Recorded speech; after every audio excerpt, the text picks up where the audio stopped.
నమస్తే రమ్మగారు. నమస్తే జయ. రమ్మగారు, విక్రమ బేతాళ కథలు చాలా రోజులు అవుతుంది. ఒక విచిత్రమైన కథ చెప్తాము ఇవాళ. ఈ రోజుల పరిస్థితిని అద్దం పట్టే కథ 1950s రాయబడిందంటే ఆశ్చర్యంగా ఉంటుంది. 1950s ఎవరు రాశారు? ఓకే, ఒరిజినల్ కథలు కావు కదా, ఇవన్నీ కల్పిత కథలు కదా. అవునవును. పట్టువదలని విక్రమార్కుడు మళ్ళీ శ్మశానం లోపలికి నడిచాడు, చెట్టెక్కాడు, శరీరాన్ని భుజం మీద వేసుకున్నాడు, నడుస్తున్నాడు మృత కళేబరాన్ని వేసుకుని. కళేబరాన్ని ఆశ్రయించుకుని ఉన్న బేతాళుడు రాజుగారి ఓపిక్కి మెచ్చుకుంటూ ఓ కథ చెప్తాను విను, నీకు మార్గాయాసం తెలియకుండా అని చెప్పాడు. పూర్వం వలభీ నగరం అనే ఒక నగరంలో ఒక ధనగుప్తుడని ఒక వ్యాపారస్తుడు ఉండేవాడు. ఈయన మంచి వ్యాపారం ఉంది, డబ్బులు ఉన్నవాడు. కానీ ఈయనకి గొప్పలు ఎక్కువ. ఆస్తులు తరిగిపోతున్నా కూడా గొప్పలు తగ్గకుండానే ఉంచుకునేవాడు. భవిష్యత్తు సంగతి, రేపటి ఫ్యూచర్ సంగతి ఆలోచించకుండా ఆయన భార్య పిల్లలు హాయిగా చీనాంబరాలు ధరించి మేనాల్లో ఎక్కి తిరుగుతూ క్లాస్ గ్రాండ్ లైఫ్ని అనుభవిస్తూ ఉండేవాళ్ళు. ఫ్యూచర్ ఏం లేదు, ప్రస్తుతం అన్ని ఖర్చులు నడిచిపోతున్నాయి. 2-3 పిల్లల పెళ్ళిళ్ళైనా ఈయనకి ఆఖరి కూతురు హేమ. ఈయన దగ్గర ఏమీ లేవు డబ్బులు. రోజువారీ ఈ వేషం వేయడానికి ఉంది కానీ పిల్ల పెళ్ళి గ్రాండ్గా చేయడానికి కానీ కట్నాలు ఇచ్చేందుకు కానీ ఆస్తులు ఇవ్వడానికి కానీ ఏమీ లేదు. లేకపోయేసరికి పెద్ద పెద్ద సంబంధాల వాళ్ళు పెద్దగా రాలేదు. పోనీ ఈయన ఏదైనా తీసుకొచ్చినా ఆ పిల్లకి నచ్చలేదు. ఆ సమయంలో యశోగుప్తుడు అని ఒక కుర్రవాడు కనపడ్డాడు, వీళ్ళకి పరిచయం అయ్యాడు. యశోగుప్తుడు చాలా మంచివాడు, అందమైనవాడు. ఒక సామాన్య కుటుంబం నుంచి వచ్చి మంచి పిల్లవాడు, చాలా అందగాడు, హ్యాండ్సము, మేనర్స్, గుడ్ మేనర్స్ ఉన్నవాడు. ఈ వలభీ నగరంలో ఉన్న ధనవంతుల వ్యాపారస్తుల దగ్గర పనిచేస్తూ కాంట్రాక్ట్ పనులు అవి చేస్తూ సంపాదించుకుంటున్నాడు. పాతది సొంత ఇల్లు ఉంది అతనికి. ఈ పిల్ల హేమ ఆఖరి పిల్ల ఈ కుర్రవాడి ప్రేమలో పడింది. మెల్లిగా తల్లికి తండ్రికి తెలియజేసింది ఇతన్ని చేసుకుంటాను అని. వీళ్ళకి పెద్ద ఇష్టం లేదు, ఎందుకంటే అబ్బాయి సంపన్న గృహస్థుల పిల్లవాడు కాదు, బాగున్నాడు అనుకో. కానీ వాళ్ళెవ్వరూ ఈ యశోగుప్తుడిలాగా అమ్మాయిని ఆకర్షించలే. అబ్బాయి ఆకర్షణలో ఉంది. సరే, నిశ్చితార్థం జరిపారు. అతనికి అమ్మ నాన్న లేరు, చుట్టాలు పక్కాలు ఉన్నారు, తల్లిదండ్రులు లేరు. కథ నడుస్తుంది, ఉద్యోగం చేసుకుంటున్నాడు. మరి ఏమైంది, అమ్మాయి ఊహల్లో తేలిపోతుంది, రేపటి నుంచి చక్కగా వాడితో జీవితం ఎంత బాగుంటుందో. అందరూ అలాగే కదా అనుకుంటారు. తమకి నచ్చిన, తమ వలచిన వాడితోటి జీవితాన్ని రంగుల కలగా ఊహించుకుంటారు. ఒకనాడు యశోగుప్తుడు ఏమన్నాడంటే, హేమ మరి ఒకరోజు వచ్చి మా ఇంటికి వచ్చి ఇల్లు చూసుకో, రేపు నువ్వు అక్కడే కాపురం ఉండబోతావు కదా, మరి చిన్న చిన్న రిపేర్లు ఏమైనా నీకు కావాల్సినట్టుగా చేయిస్తాను, నువ్వు పెద్ద ఇంట్లో ఉండొచ్చిన దానివి కదా, ఇంటికి కావాల్సిన మరమ్మతులు అవి చేయించుకుందు కానీ అని అడిగాడు. చక్కగా, చాలా బాగుంది. సరే, వాళ్ళ అమ్మ వాళ్ళు కూడా వెళ్ళిరామ్మా అన్నారు. చూసిరామన్నారు. మేనా మాట్లాడారు. వాళ్ళకి మేనాలు అంత తేడా ఉంది. వాళ్ళకి బోయిలకి, మేనా బోయిలకి తెలుసు. వాళ్ళు మొత్తం రాజనగర వీధులన్నీ నడుచుకుంటూ వెళ్తుంటే ఆ నగర వీధులన్నీ చూస్తూ ఏదో ఇంట్లోకి వెళ్ళబోతున్నాను అనుకుంది. అవన్నీ తిరిగి సందులు గొంతులు అన్నీ దాటి ఒక చిన్న పురాతనమైన గొంతులోకి ప్రవేశించింది మేనా. ఈ అమ్మాయి అక్కడికి వదిలేసరికల్లానే చిన్న చిన్న ఇళ్ళు, పేడ కుప్పలు, ఇస కుప్పలు, అక్కడక్కడ సగం కట్టి వదిలేసిన ఇళ్ళు, పాడుబడిపోయిన 1-2 ఇళ్ళు కనపడుతుంటే, సుబ్బరాజు నీకు దారి తెలుసా అని, నాకు తెలుసమ్మా, నేను చాలా మాటలు వచ్చాను యశోగుప్తుడు గారి ఇంటికి అన్నాడు. కూర్చుంది. తీరా ఒక పాతగా ఉన్నటువంటి పెద్ద విశాలమైన పెంకుటింటి వాకిట్లో నుంచున్నాడు యశోగుప్తుడు. రారామే అని అమ్మాయిని మేనాలోంచి దింపాడు. ఈ అమ్మాయి తెల్లబోయిందే, చుట్టూతా చూస్తే పాతగా ఇళ్ళు అన్నీ, సామాన్యమైన సందులు, 1-2 పశువులు నడుస్తున్నాయి, 1-2 కుక్కలు అక్కడ కూర్చున్నాయి, చెత్తగా ఉంది. లోపలికి వెళ్తూనే ఒక చీపురు కాలికి తగిలింది అమ్మాయికి. చీచీ అనుకుంది. చీపుళ్ళు గీపుళ్ళు ముట్టుకున్న రకం కాదు ఇది. అక్కడి నుంచి ఇక ఏ పక్కకి వెళ్తే ఆ పక్క దుమ్ము ధూళి, పాత సామాన్లు, పాత ఇల్లు. ఏం చేయబోయినా, ఏ పక్కకి చెయ్యేసినా చేతికి దుమ్మంటుతోంది, తుడుచుకుంటే చీరకు రంగండిపోతుంది, మసండిపోతుంది.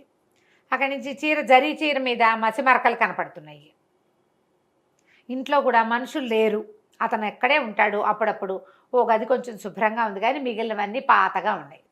నవ్వుతూ చూపిస్తున్నాడు. అతను మామూలుగా ఉన్నాడు, అతను ఇల్లు అది, అతనికి ఏం కొత్త ఉంటుంది. ఒక కుర్చీ చూపించి నువ్వు ఇక్కడ కూర్చుని ఏమేం మరమ్మతులు ఏర్పాట్లు కావాలో చెప్పు, ఎలా ఏ వస్తువు ఎక్కడ పెట్టాలో ఐడియా చెప్పు. నువ్వు ఈ లోపల ఈ మరమ్మతులు చేసే వాళ్ళు వచ్చారు, వాళ్ళతో మాట్లాడొస్తానని ఆ అమ్మాయిని కూర్చోమన్నాడు. ఆ కుర్చీలో కూర్చున్నాక ఈ చేతి మీద ఇట్లా చెయ్యి ఆనించేసరికి చెయ్యంతా దుమ్మైంది. చీరను తుడుచుకోపోతే చీరంతా దుమ్మైంది. లేచి చూసుకుంటే చీర వెనకాలంతా దుమ్మైపోయింది. మట్టి, ఈ మట్టి మురికిలో ఉండాలా నేను? ఇందులోనే నేను కాపురం చేయాల్సింది. అబ్బా ఇదంతా మట్టి అంది అతను రాగానే. అతను ఏమన్నాడు నవ్వుతూ, మట్టి అంటే ఎట్లా అమ్మా, రేపొద్దున నువ్వే కదా ఈ ఇంటి మట్టి బూజు దులపవలసిన దానివి, మనం ఇక్కడేగా ఉండబోతాం, మా తాత ముత్తాతల నాటి ఇల్లు ఇది అన్నాడు. అనేసరికల్లా ఏడుపు కళ్ళ నీళ్ళు జలజలా రాలిపోయింది. ఈ మట్టి అంతా నేను తుడవాలా? నా జీవితంలో చేయలేదు ఇలాంటి పని అనగానే అతను గంభీరంగా అయిపోయాడు. సరేలే, నువ్వు ఎక్కడున్నావో అక్కడే ఉందు కానీ మేనా ఎక్కి ఇంటికి వెళ్ళిపో అన్నాడు. మేనా వాళ్ళని కేకేశాడు. ఇప్పుడు కళ్ళ నీళ్ళు తుడుచుకుంటూ, అమ్మయ్య ఈ దుమ్మింట్లోంచి నాకు విముక్తి వచ్చిందిరా దేవుడా అని ఆ పిల్ల బయటికి నడుచుకుంటూ పోయి మేనా ఎక్కేసింది. మేనా మోసుకుని వెళ్ళిపోయారు. ఇతను ధనగుప్తుడికి ఉత్తరం రాశాడు. యశోగుప్తుడు, నేను హేమని పెళ్లి చేసుకోవడానికి తగిన అర్హత ఉన్నవాడిని కానండి. నిశ్చితార్థం అయితే అయ్యింది. నిశ్చితార్థానికి తమరు పెట్టిన బట్టలు బంగారు మురుగులు నేను మీకు పంపించేస్తున్నాను. దీంతో నన్ను క్షమించండి అని చెప్పాడు. అని చెప్పి రాసేసాడు ఉత్తరం. నిర్ఘాంతపోయారు వాళ్ళు. కానీ వాళ్ళు సంతోషించారు. అమ్మయ్య ఈ పిల్లాడి ఆస్తి స్వాస్తి లేని పిల్లాడి తప్పిపోయాడు, ఇంకో పిల్ల అందగత్తే, ఇంకేదో సంబంధం వస్తుంది. కాకపోతే ఆ ఉత్తరం చూపించేసరికి ఆ అమ్మాయి అనుకుంది తన మీద కోపం వచ్చింది, నా మీద వీడికి ప్రేమ లేదనుకుంది. ఏమనుకుంది అమ్మాయి, వాళ్ళ ఇల్లు దుమ్ముగా ఉందన్నానని వాడికి కోపం వచ్చింది, అందుకే నన్ను చూడ్డానికి రాలేదు, 2 రోజులు అలక తీరాక వస్తాడనుకున్నాను, ఇలా ఉత్తరం రాశాడు, నా మీద వీడికి ప్రేమ లేదు అని భావించింది. తర్వాత తండ్రి తెచ్చిన సంబంధం చేసేసుకుంది. ఈ కథ చెప్పాడు బేతాళుడు. బేతాళుడు అక్కడి నుంచి అడిగాడు, ఓ రాజా కథ విన్నావు కదా, యశోగుప్తుడికి ఎందుకు ప్రేమ లేదు హేమసుందరి అంటే? ఆమె మహా అందగత్తె, తండ్రి కొంచెం మంచి పేరున్నవాడు, ఇతను తెలివైనవాడు కాబట్టి మామగారి వ్యాపారంలో కొంచెం సహాయం చేస్తే గొప్పవాడైపోయవచ్చు. మామ గొప్ప అయిపోతాడు, అల్లుడు గొప్ప అయిపోతాడు. ప్రేమ లేదా అంటే రాజుగారు నవ్వుతూ చెప్పాడు, ప్రేమ ఉంది కాబట్టి ఆ అమ్మాయిని వదిలేశాడు. ఆ అమ్మాయి ఈ మట్టి జీవితం జీవించలేదు. రేపొద్దున ఇతనికి డబ్బులు వచ్చినా అతను ఆ సందులోనే ఉంటాడు. తాత ముత్తాతల ఇల్లు లాంటి ఇల్లు వదిలేవాడు కాదు. ఖరీదైన వాళ్ళ ఇంట్లో నిశ్చితార్థం చేసుకుని కూడా తన అస్తిత్వాన్ని నిలబెట్టుకునే ఉద్దేశం ఉన్నవాడు. ఈ అమ్మాయితో ఉంటే అతని అస్తిత్వం ఏమీ నిలవదు. ఆమె కూడా నిరంతరం బాధపడుతూ ఉంటుంది. దాని బదులు మొదట్లో కాస్త దిగులు పడితే పడుతుంది, తర్వాత ఇంకో పెళ్లి చేసుకుని ఆమె అంతస్తుకు తగినట్టుగా ఉంటుందని ప్రేమతోటే అతను ఈ పని చేశాడని చెప్పాడు రాజు. మెచ్చుకున్నాడు బేతాళుడు. అవును, అదే కారణంతో యశోగుప్తుడు ఈ అమ్మాయిని వదిలిపెట్టేశాడు అనంగానే ఏముంది, బేతాళుడు చెప్పాడు, నువ్వు మౌనభంగం చేసావు రాజా, నీ సమాధానం చాలా బాగుంది, మంచి ఆలోచన చేసావు, కానీ నేను నీతోటి ఉండను, వెళ్ళిపోతున్నానని ఈ శరీరంతో సహా పోయి చెట్టుకు తగులుకున్నాడు. రాజుగారు మళ్ళీ వెనక్కి నడిచి బయలుదేరాడు కథ కంచికి, మనం ఇంటికి. ఎంత నీతుంది ఈ కథల్లో చూడు, ఈ రోజున మనం చూస్తాం పెద్ద పెద్ద ఇంటి పిల్లలు ఒక చిన్న సామాన్య కుటుంబీకుడు అబ్బాయిని ప్రేమిస్తారు. వాళ్ళ ఇల్లు చూసినప్పుడు ఆలోచించరు ఇక్కడ నేను మేమడగలనా లేదా అని. ఇక పెళ్ళైన దగ్గర నుంచి వాడితో ఉండనంటారు. వాళ్ళ చిన్న జీవితము, చిన్న జీవితపు జీవన విధానము అవి ఏవీ నచ్చవు. ఆ అబ్బాయిల్ని కాలేజీలో చూసి ప్రేమించేస్తారు. వీళ్ళ లివింగ్ స్టైల్ ఏంటో తెలుసుకోరు. ఒకవేళ లివింగ్ స్టైల్ మార్చుకున్నా వాళ్ళ చిన్నతనాన్ని వీళ్ళు మర్చిపోరమ్మా.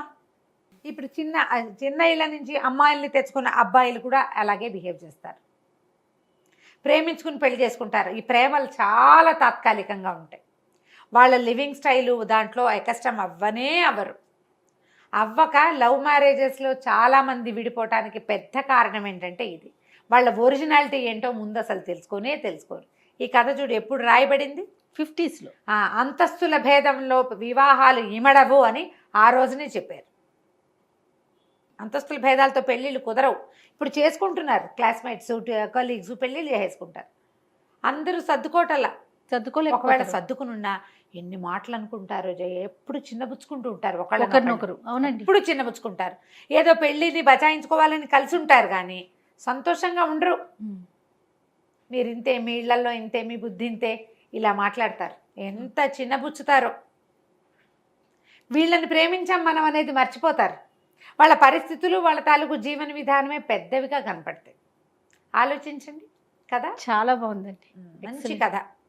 సూపర్ అమ్మగారు. నమస్తే. నమస్తే జయ.